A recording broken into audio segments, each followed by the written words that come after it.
Hey everyone, how's it going? When Call of Duty Vanguard was revealed last week, it was confirmed that the Treyarch Zombies team will be developing a Zombies mode for the game rather than a team from either Sledgehammer or Raven Software. This is the first time we've seen another major studio making a mode for another major studio's game within the Call of Duty franchise, so in this video I'll be breaking down what this likely means for Cold War Zombies, Vanguard Zombies mode, as well as what it means for the franchise at large. Since Cold War is still the current game, let's start by taking a look at how things might change for Cold War. Realistically speaking, I don't expect anything to change in light of this new announcement. Cold War is already at the end of its life cycle with the final map coming out sometime soon, so as far as future content goes, we'll likely just get DLC 4 and then nothing else. It's a bit disappointing if you were hoping for another year of support or some kind of DLC 5 or Zombie Chronicles 2, but I don't think many people were expecting that to happen. However, while the game's future content won't be affected, there is an argument that Treyarch developing Vanguard Zombies did affect Cold War by not allowing them to focus on their old game.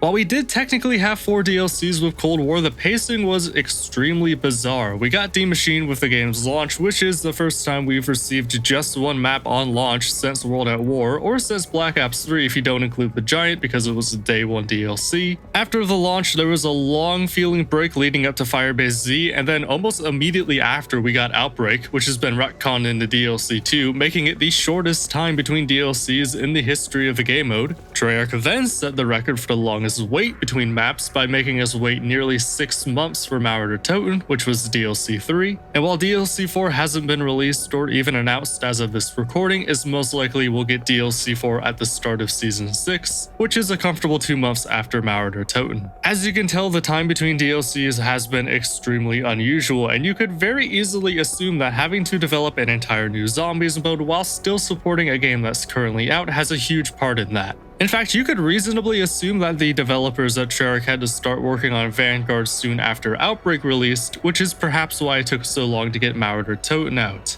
Granted, that is all speculation, but it does add up rather nicely. You can let me know what you think of that hypothesis down in the comments below.